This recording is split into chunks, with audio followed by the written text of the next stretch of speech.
I was sick unto death with that long agony. And when they at length unbound me and I was permitted to sit up, I felt that my senses were leaving me. The sentence, the dread sentence of death, was the last of distinct accentuation which reached my ears. I felt that I lay upon my back unbound. I reached out my hand, and it fell heavily upon something damp and hard. I found beside me a loaf and a pitcher with water, and ate and drank with avidity. Shortly afterward, I attempted to make a tour around my prison. I had little object, certainly no hope in these researches, but a vague curiosity prompted me to continue them. Quitting the wall, I resolved to cross the area of the enclosure, and I proceeded with extreme caution, for the floor was treacherous with slime, and even so, I slipped and fell violently on my face. A few seconds afterward, I comprehended my position. My forehead seemed bathed in a clammy vapor, and the peculiar smell of decayed fungus arose to my nostrils. I put forward my arm and shuddered to find that I had fallen at the very brink of a circular pit whose extent, of course, I had no means of ascertaining at the moment. Groping about the masonry just below the margin, I succeeded in dislodging a small fragment and let it fall into the abyss. For many seconds, I hearkened to its reverberations as it dashed against the sides of the chasm in its descent. At length, there was a sullen plunge into water. Shaking in every limb, I groped my way back to the wall, resolving there to perish rather than risk the terrors of the wells, of which my imagination now pictured many in various positions around the dungeon. In other conditions of mind, I might have had courage to end my misery at once by plunging into one of these abysses, but now I was the veriest of cowards.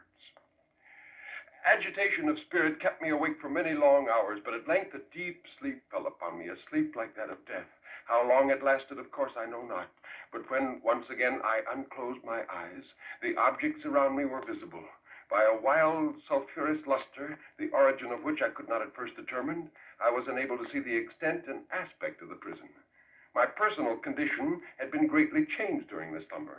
I now lay upon my back and at full length on a species of low framework of wood. To this I was securely bound by a long strap resembling a surcingle, which left at liberty only my head and my left arm to such an extent that I could, by dint of much exertion, supply myself with the meat from an earthen dish which lay by my side on the floor. Something on the ceiling of the dungeon captured my attention. It was a huge pendulum which was swinging slowly. What mainly disturbed me was that with each swing it descended perceptibly. Also, its nether extremity was formed of a crescent of glittering steel, about a foot in length from horn to horn, the horns upward, and the under edge evidently as keen as that of a razor. Like a razor also, it seemed massy and heavy, tapering from the edge into a solid and broad structure above. It was appended to a weighty rod of brass, and the whole hissed as it swung through the air. Oh, what boots it to tell of the long, long hours of horror, more than mortal, during which I counted the rushing oscillations of steel, inch by inch, line by line, down, and still down it came. Days passed. It might have been that many days passed, ere it swept so closely over me as to fan me with its acrid breath. The odor of the sharp steel forced itself into my nostrils. I prayed, I wearied heaven with my prayer for its more speedy descent. I grew frantically mad and struggled to force myself upward against the sweep of the fearful scimitar. And then I felt suddenly calm and lay smiling at the glittering death as a child at some rare bauble. The vibrations of the pendulum was at right angle to my length. I saw that the crescent was designed to cross the region of my heart. It would fray the serge of my robe. It would return to repeat its operation again and again. Notwithstanding its terrifically wide sweep and the hissing vigor of its descent, sufficient to sunder these very walls of iron, still the fraying of my robe would be all that for several minutes it would accomplish. Down, steadily down it crept. To the right, to the left, far and wide, with the shriek of a demon spirit. I shrank convulsively at its every sweep. My eyes followed its outward and upward whirls with the eagerness of the most unmeaning despair. They closed themselves spasmodically at the descent, although death would have been a relief. Oh, how unspeakable. Still, I quivered in every nerve to think how slight a sinking of the machinery would precipitate that keen, glistening axe upon my bosom. Suddenly, there flashed upon my mind an idea, and I proceeded at once with the nervous energy of despair to attempt its execution. For many hours, the immediate vicinity of the low framework upon which I lay had been literally swarming with rats. They were wild, bold, ravenous, their red eyes glaring upon me as if they waited for motionlessness on my part to make me their prey. With particles of the oily and spicy meat, I thoroughly rubbed the strap wherever I could reach it, and then, raising my hands on the floor, I lay breathlessly still. I had not counted in vain upon the animal's voracity. Observing that I remained without motion, one or two of the boldest leaped upon the framework and snuffed the surcingle. This seemed a signal for a general rush. Forth from the well, they hurried in fresh troops. They clung to the wood, they overran it, and leaped in hundreds upon me. They pressed, they swarmed upon me in ever-accumulating heaps. They writhed upon my throat. Their cold lips sought my own. I was stifled by their thronging pressure. Disgust, for which the world has no name, swelled my bosom and chilled with a heavy clamminess my heart. Yet 1 minute, and I felt that the struggle would be over. Plainly, I perceived the loosening of the strap. At length, I was free. But the stroke of the pendulum already had divided the serge of my robe, and a sense of sharp pain shot through every nerve. At a wave of my hand, my deliverers hurried tumultuously away. With a steady movement, cautious, sidelong, shrinking, and slow, I slid from the straps and beyond the reach of the scimitar. For a moment, at least, I was free.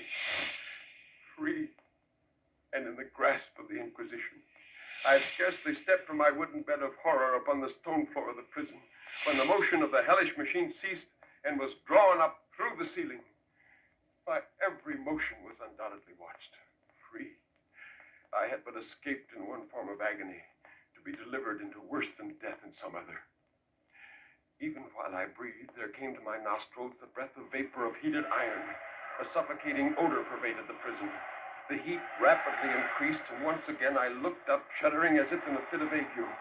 There had been a second change in the cell, and now the change was obvious in form. The room had been square. I saw that the heated iron walls of the cell were closing in, moving closer to me. But I neither wished nor desired them to stop. I could have clasped the red walls to my bosom as a garment of eternal peace. At length, for my seared and writhing body, there was no longer an inch of foothold on the firm floor of the prison. I struggled no more, but the agony of my soul found vent in one loud, long, and final scream of despair. I felt that I tottered on the brink of a deep pit. I averted my eyes. Yes, there was a discordant hum of human voices. There was a harsh grating as of 1,000 thunders. The fiery walls rushed back. An outstretched arm caught my own as I fell, fainting into the abyss. It was that of General Lassalle. The French army had entered Toledo. The Inquisition was in the hands of its enemies.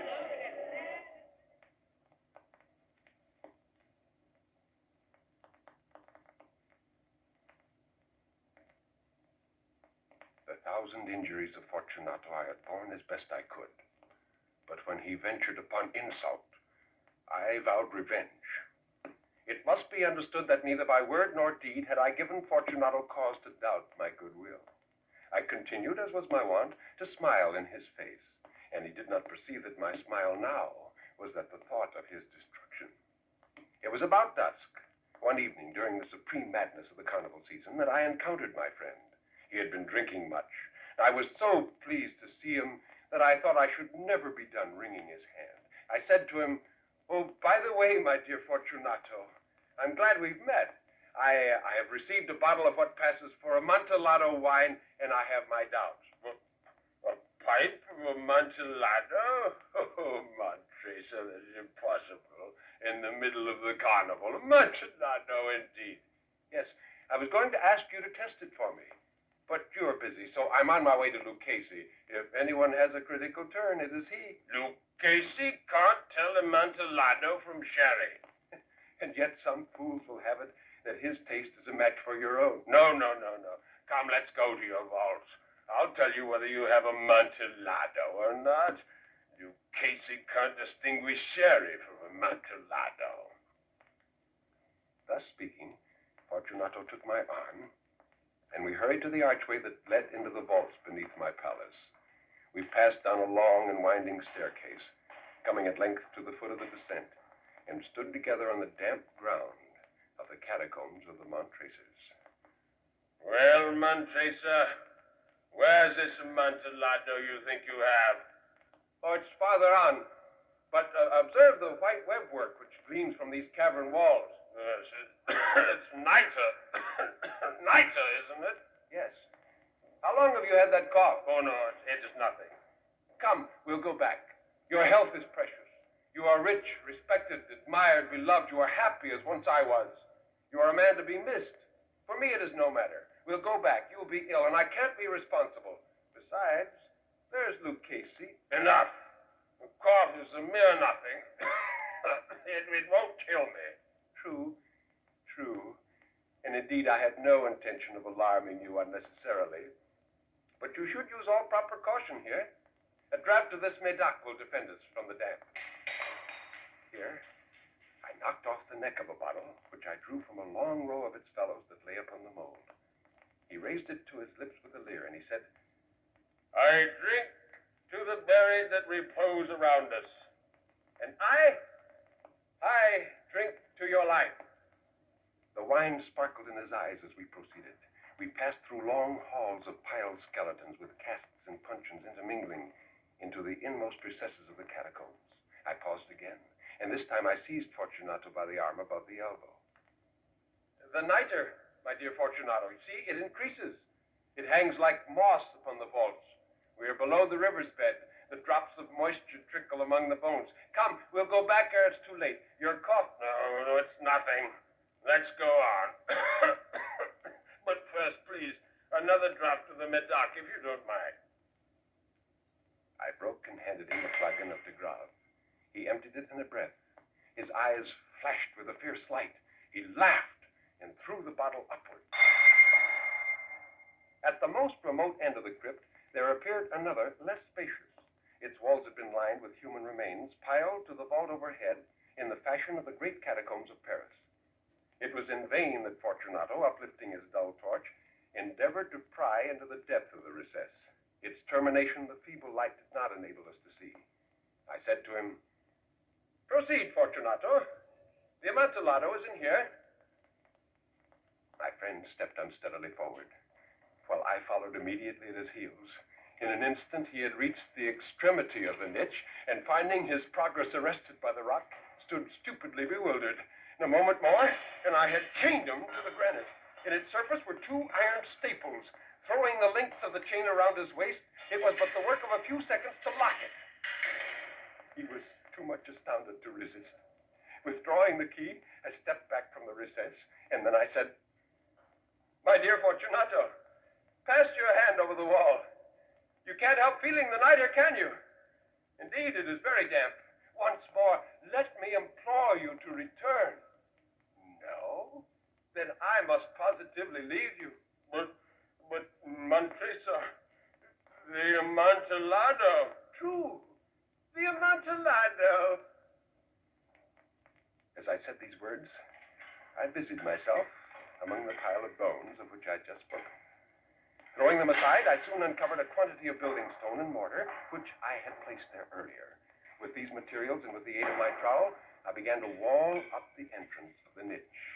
I had scarcely laid the first tier of the masonry when I discovered that the intoxication of Fortunato had in great measure worn off. The earliest indication I had of this was a low, moaning cry from the depth of the recess.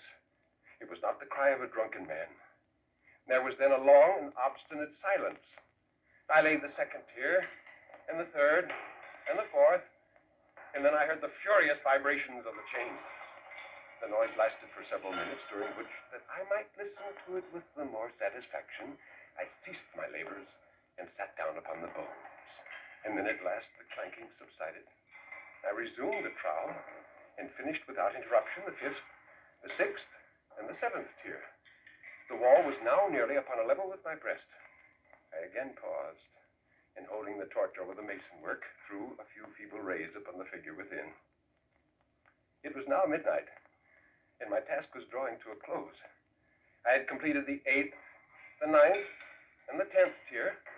I had finished a portion of the last and the 11th. There remained but a single stone to be fitted and plastered in. I struggled with its weight. I placed it partially in its destined position. But now there came from out the niche a slow laugh that erected the hairs upon my head.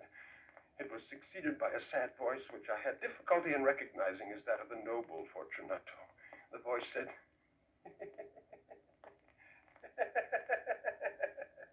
"A very good joke indeed. An excellent jest. We will have many a rich laugh about it at the palazzo. Yes, over the wine. Yes, over the Amontillado. A very good joke indeed. An excellent jest. But will they not be awaiting us at the palazzo, the Lady Fortunato and the rest? Let us be gone. Yes, let's be gone. For the love of God, Matracer. Yes, for the love of God. But to these words I hearkened in vain for a reply. I grew impatient. I called aloud, "Fortunato!" No answer. "Fortunato!" No answer still. I thrust a torch through the remaining aperture and let it fall within. There came forth in return only a jangling of the chains. My heart grew sick on account of the dampness of the catacombs. I hastened to make an end of the labor. I forced the last stone into its position. I plastered it up. Against the new masonry, I re-erected the old rampart of bone. For the past half a century, no mortal has disturbed them. And pace requiescat.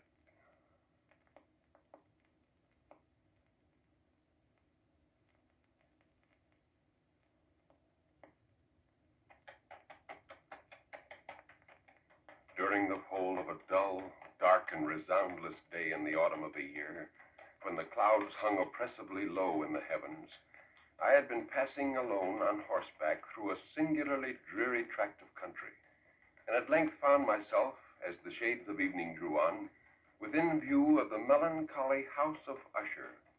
I know not how it was, but with the first glimpse of the building, a sense of insufferable gloom pervaded my spirit.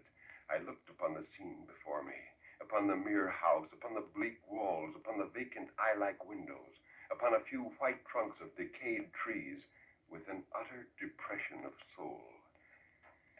I finally forced myself to ride on to the house. The closer I got, the more abominable became this feeling of unutterable depression. A man took my horse, and I entered to be greeted by my old schoolmate, Roderick Usher.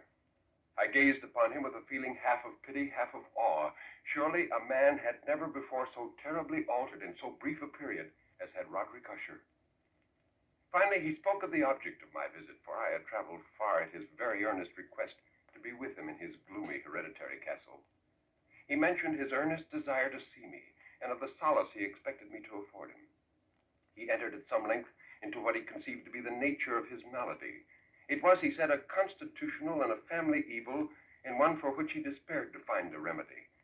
It was a fear, an uncontrollable fear, an oppressive gloom which pervaded his soul. It was, I concluded, a form of hereditary melancholia, which was slowly driving him out of his senses. Moreover, to accentuate the symptoms, was his avowed manner of living. He never at any time left the house for some indefinable fear of the tarn or marsh which surrounded the castle.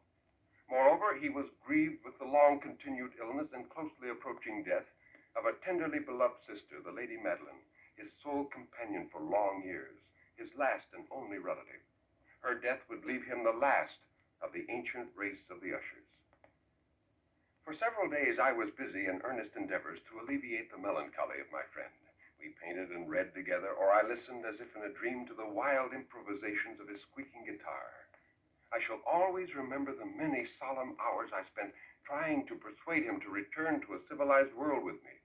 But his fear, his ungrounded yet omnipresent fear, held him tenaciously to the place of his birth. One morning, with an unnatural firmness, Roderick abruptly informed me that the Lady Madeline was no more, that the strange disease had claimed her at last.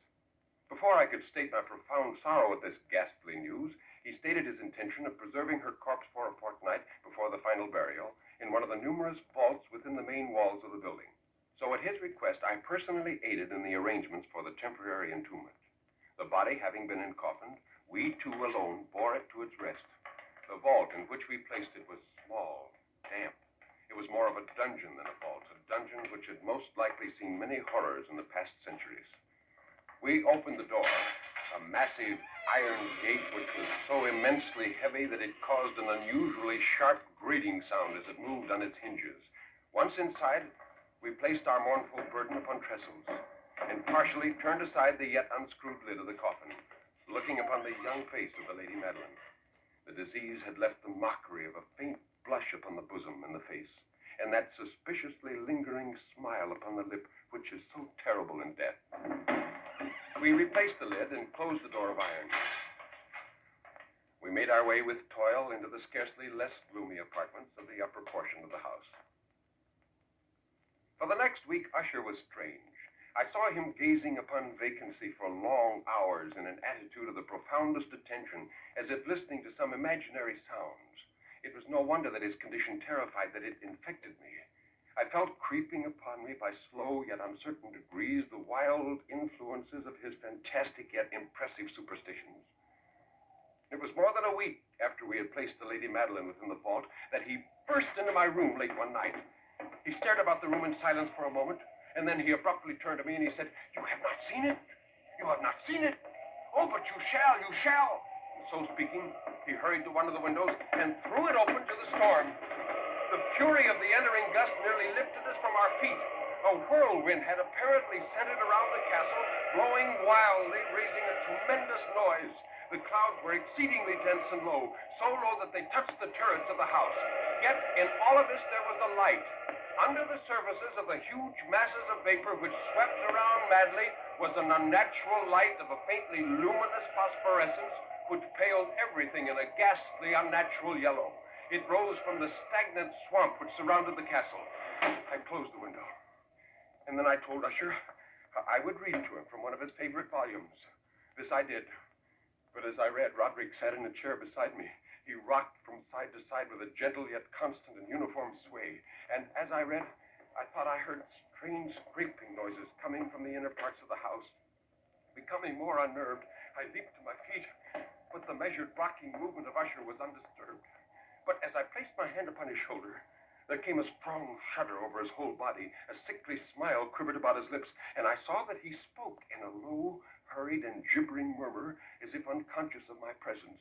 Bending closely over him, I understood the hideous import of his words. Hear it. Hear the noise from the vault below. Yes, I hear it, and have heard it long, many minutes, many hours, many days have I heard it, yet I dare not speak. I tell you, old friend, we have put her in a living tomb. Roderick, what are you saying? Yes, I heard them many days ago, yet I dare not speak.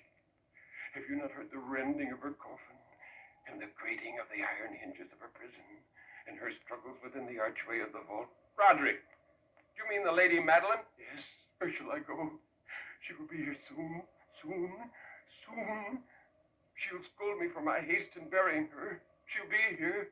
Have I not heard her footsteps on the stair? Do I not hear the heavy and horrible beating of her heart? No! She's just outside the door! Just outside the door! As if in the superhuman energy of his utterance, there had been found the potency of magic. The huge antique panels of the door swung slowly back. There was the Lady Madeline of Usher. There was blood upon her white robes, and the evidence of some bitter struggle upon every portion of her emaciated frame. For a moment she remained trembling and reeling to and fro upon the threshold, and then with deliberate, slow steps, she walked toward her brother, who stood petrified with fear.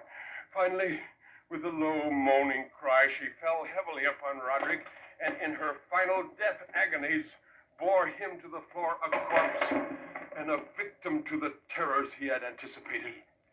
From that chamber of the dead and from the mansion, I ran with all my strength. The storm was blinding in its fury.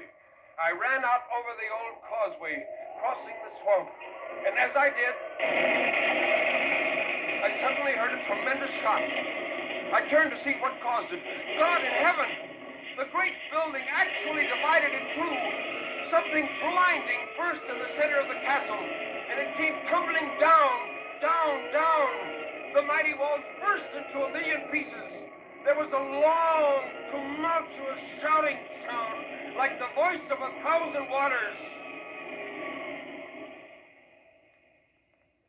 And the deep and dank tarn at my feet closed sullenly and silently over the fragments of the house of Usher.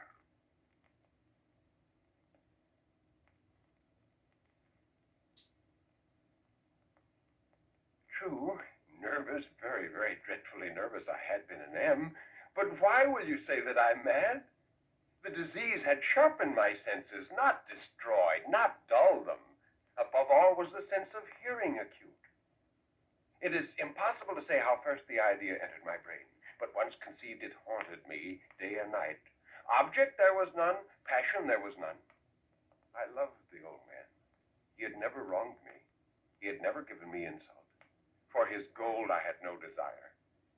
I think it was his eye. Yes, it was this. One of his eyes resembled that of a vulture, a pale blue eye with a film over it. Whenever it fell upon me, my blood ran cold. And so, by degrees, very gradually, I made up my mind to take the life of the old man and thus rid myself of the eye forever. Now, this is the point. You fancy me mad. Madmen know nothing, but you should have seen me. You should have seen how wisely I proceeded, with what caution, with what foresight, with what dissimulation I went to work. I was never kinder to the old man than during the whole week before I killed him.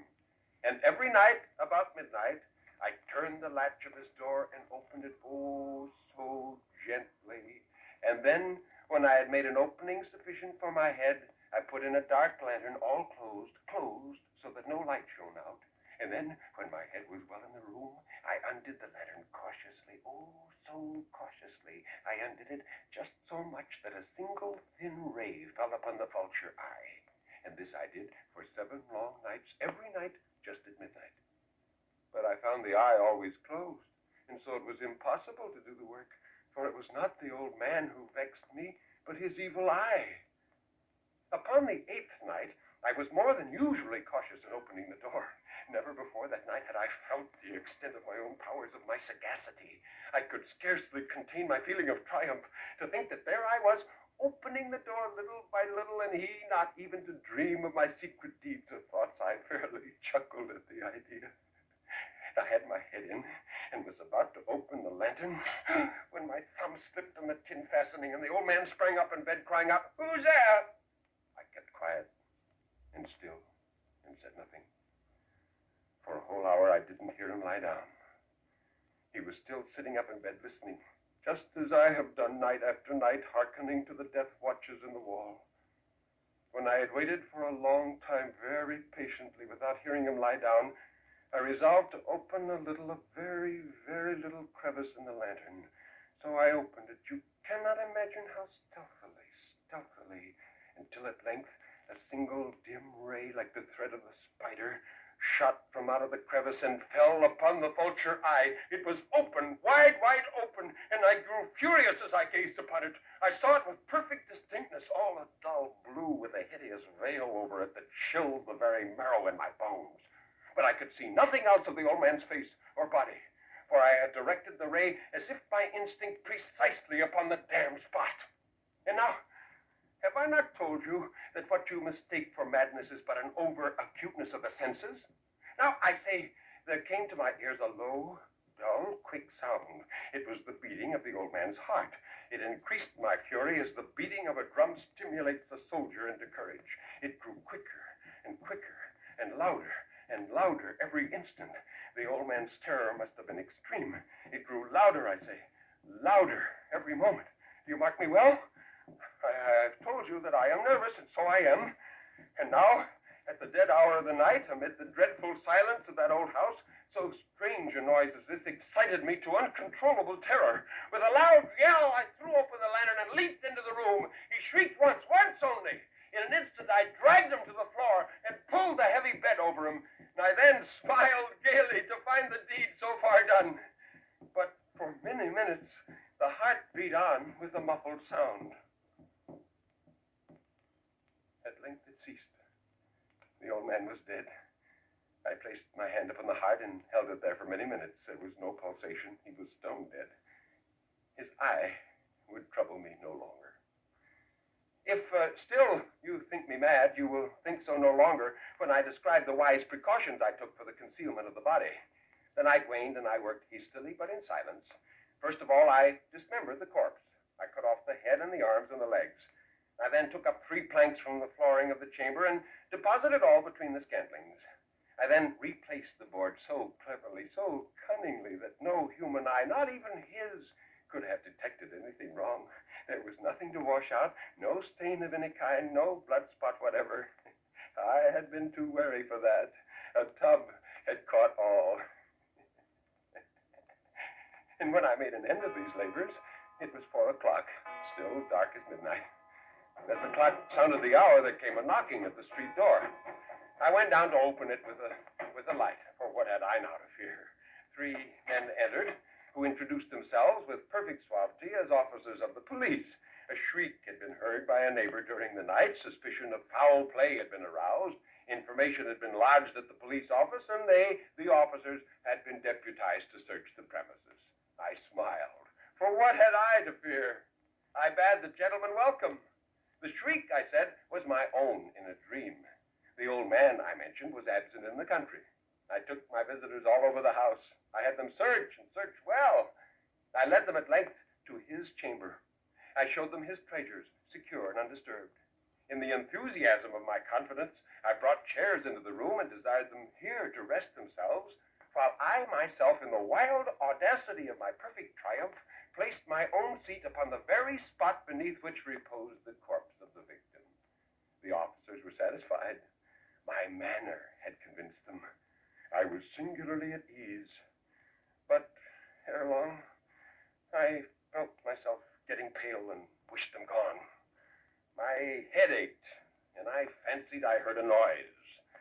No doubt I now grew very pale. But I talked more fluently and with a heightened voice. Yet the sound increased. What could I do? I gasped for breath, and yet the officers heard it not. I talked more quickly, more vehemently, but the noise steadily increased.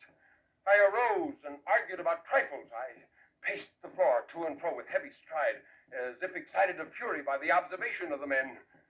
But the noise steadily increased. Oh, God, what could I do? I fumed. I raved. I swore. I swung the chair upon which I'd been sitting and grated it upon the boards, but the noise arose over all and continually increased. It grew louder, louder, louder. And still the men chatted pleasantly and smiled. Was it possible they heard not? Almighty God, no. No, they heard. They suspected. They knew. They were making a mockery of my horror. This I thought, and this I think. But anything was better than this agony. Anything was more tolerable than this derision. I could bear those hypocritical smiles no longer. I felt that I must scream or die. And now, again, hark. Louder. Louder. Louder! Villains, I shrieked. Dissemble no more. I admit the deed. Tear up the planks. Here. Here. It is the beating of his hideous heart.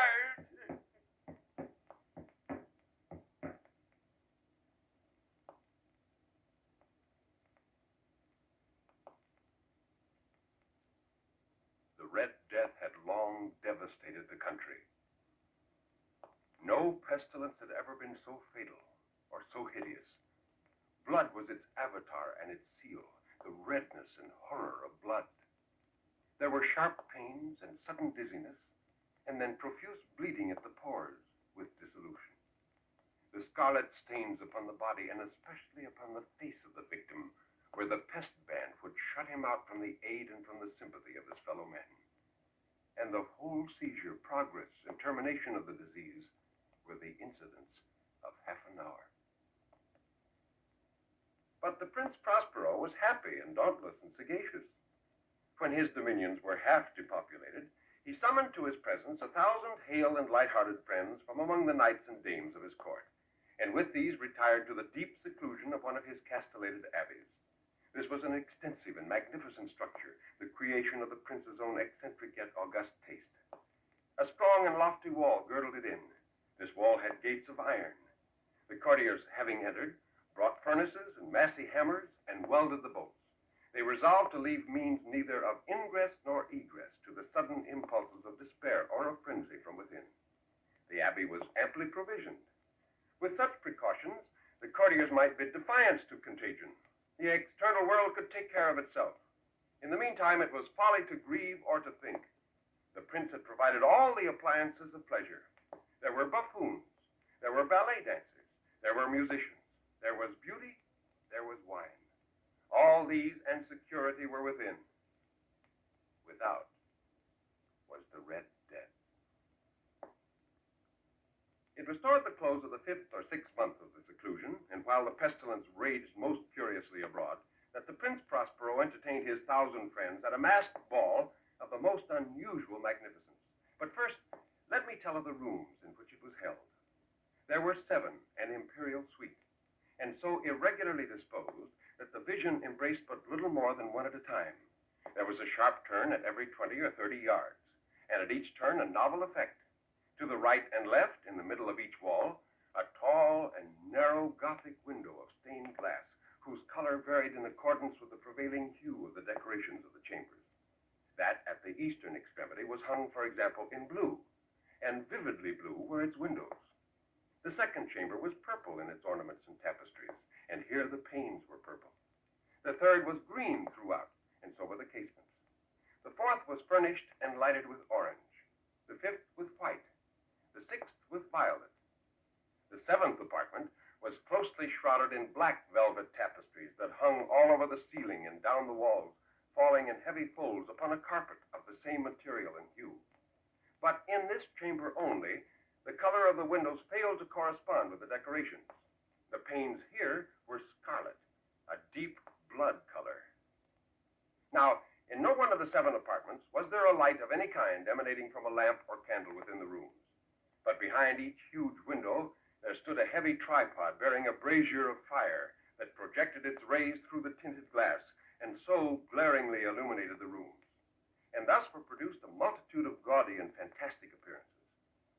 But in the western, or black room, the effect of the firelight that streamed upon the dark hangings through the blood-tinted panes was ghastly in the extreme, and produced so wild a look upon the countenances of those who entered that there were few of the company bold enough to set foot within it at all.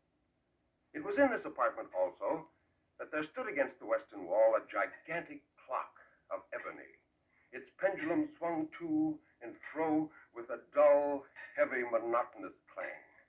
And when the hour was to be struck, there came from the clock a sound which was clear and loud and deep and exceedingly musical, but of so peculiar a note and emphasis that the musicians of the orchestra were constrained to pause momentarily in their performance to listen to the sound. And thus the waltzers ceased their evolutions, and while the chimes of the clock rang, it was observed that the giddiest grew pale. But in spite of this, it was a gay and magnificent revel. The tastes of the Duke were peculiar. It was he who had given character to the masqueraders. Be sure they were grotesque. There were much of the beautiful, much of the wanton, much of the bizarre, something of the terrible, and not a little of that which might have excited disgust. To and fro in the chambers there stalked, in fact, a multitude of dreams. But to the chamber which lies most westwardly of the 7, there are now none of the maskers who venture, for the night is waning away, and there flows a ruddier light through the blood-colored panes. But these other apartments were densely crowded, and in them beat feverishly the heart of life. And the revel went whirlingly on, until at length there commenced the sounding of midnight upon the clock. And then the music ceased, as I have told. But now there were 12 strokes to be sounded by the bell. Before the last echoes of the last chime had utterly sunk into silence, there were many in the crowd who became aware of a masked figure not seen before. And the rumor of this new presence having spread itself whisperingly around, there arose at length from the whole company a buzz or murmur expressive of surprise, then finally of terror or horror and of disgust.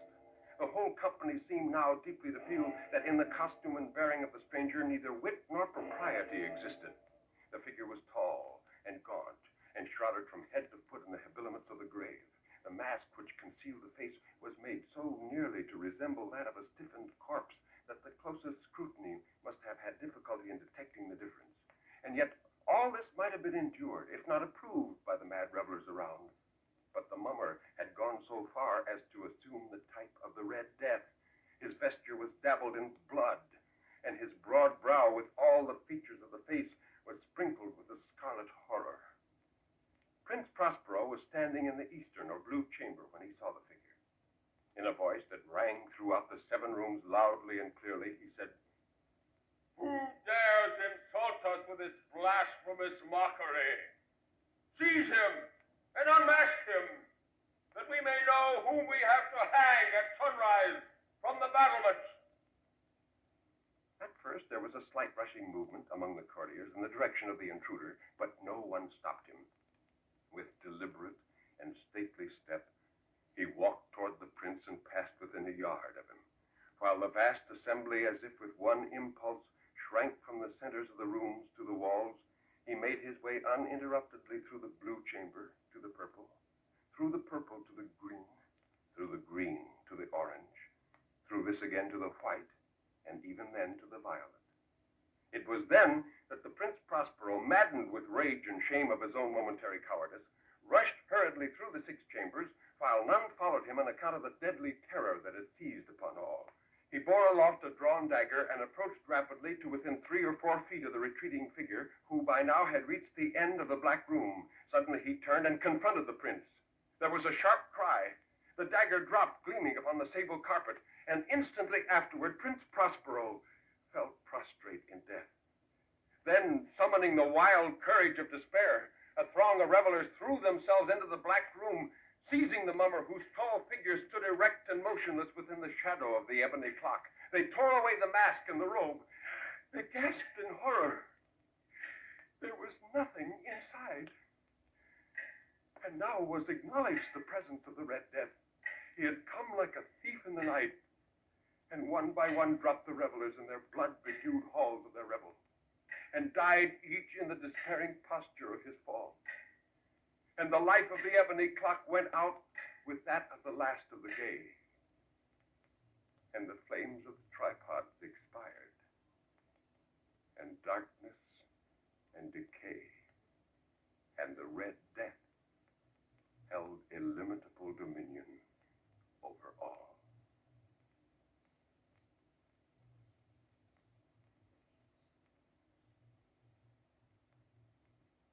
My attention for the last 3 years had been repeatedly drawn to the subject of mesmerism, and about 9 months ago it occurred to me quite suddenly that in the series of experiments made hitherto, there had been a very remarkable and most unaccountable omission. No person had as yet been mesmerized in articulo mortis, at the point of death. It remained to be seen first whether in such a condition there existed in the patient any susceptibility to the mesmeric influence. Secondly, whether this influence was affected by the act of dying. Thirdly, to what extent, or for how long a period, the approach of death might be arrested by the process. In looking around me for some subject on whom to experiment, I was brought to think of my friend, Monsieur Ernest Valdemar, who has resided principally at Harlem, New York, since the year 1839. On 2 or 3 occasions, I had put him to sleep with little difficulty. His physician had declared him a confirmed tubercular. It was his custom, indeed, to speak calmly of his approaching death as a matter neither to be avoided nor regretted. I spoke to him frankly, describing my curiosity as to what effect mesmerism would have upon a man at the point of death, and his interest seemed vividly excited.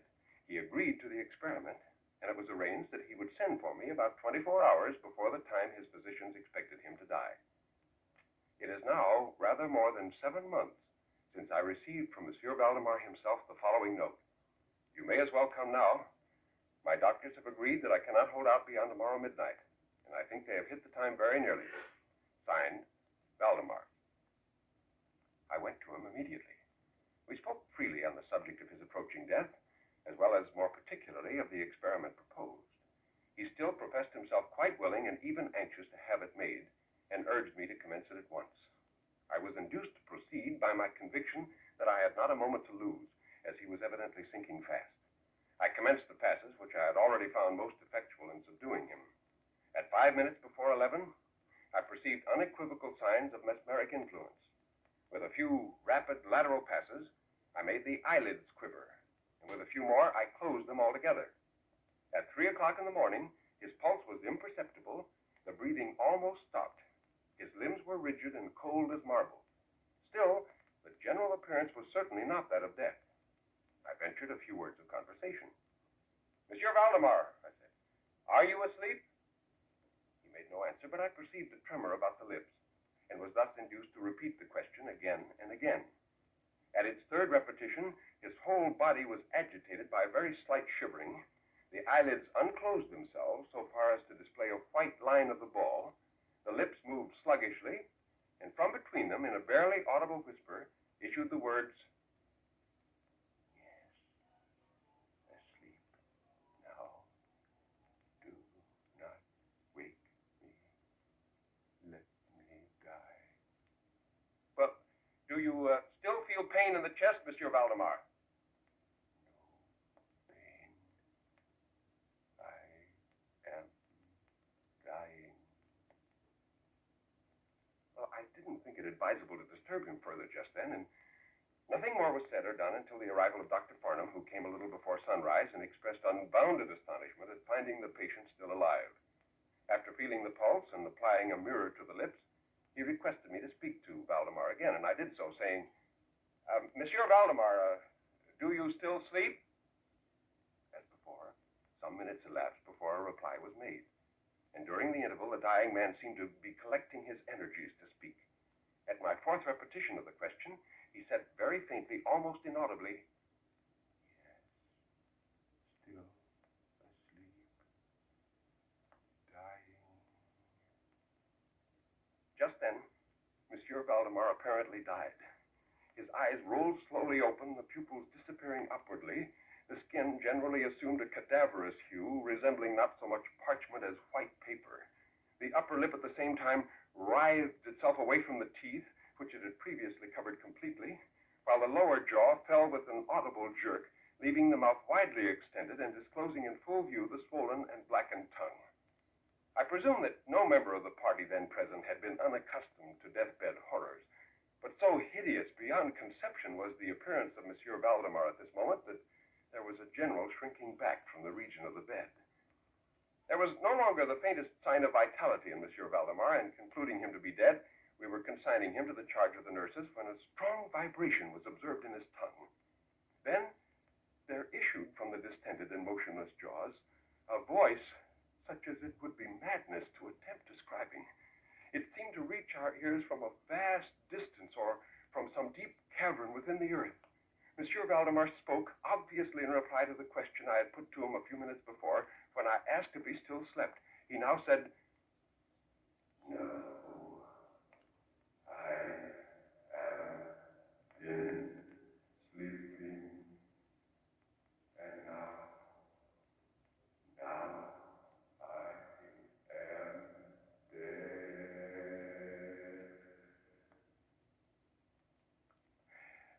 No person present even affected to deny or attempted to repress the unutterable shuddering horror which these few words thus uttered were so well calculated to convey. Slowly, very slowly, we regained our senses. We examined the body again for signs of life. There was no breath, and the attempt to draw blood from the arm failed. The only indication, indeed, of the mesmeric influence was now found in the vibration of the tongue whenever I asked Monsieur Valdemar a question. He seemed to be making an effort to reply, but could not. The next day, we discussed the propriety and feasibility of awakening him, but we had little difficulty in agreeing that no good purpose could be served by so doing. It was evident that, so far, death, or what is usually termed death, had been arrested by the mesmeric process. It seemed clear to us that to awaken Monsieur Valdemar would be merely to ensure his instant, or at least his speedy, dissolution. From this period until the close of last week, an interval of nearly 7 months, we continued to make daily calls at Monsieur Valdemar's house. During these 7 months, Valdemar remained exactly as I have last described him.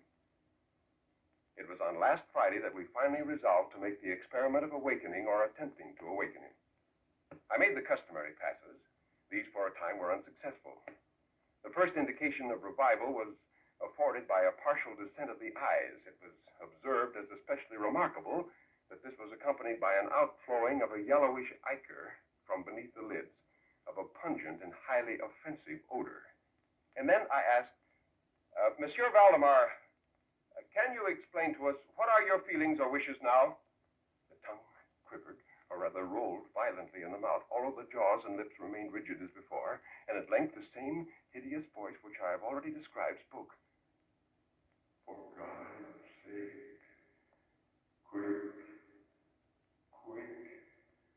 waken me, quick. I say to you that I am dead. I was thoroughly unnerved, and for an instant remained undecided what to do. Then I set about awakening him. In this attempt, I soon saw that I should be successful, and I'm sure that all in the room were prepared to see the patient awaken. For what really occurred, however, it is quite impossible that any human being should have been prepared. As I rapidly made the mesmeric passes, his whole body at once, within the space of a single minute or even less, shrunk, crumbled, absolutely rotted away beneath my hands. Upon the bed before the whole company, there lay a nearly liquid mass of loathsome, of detestable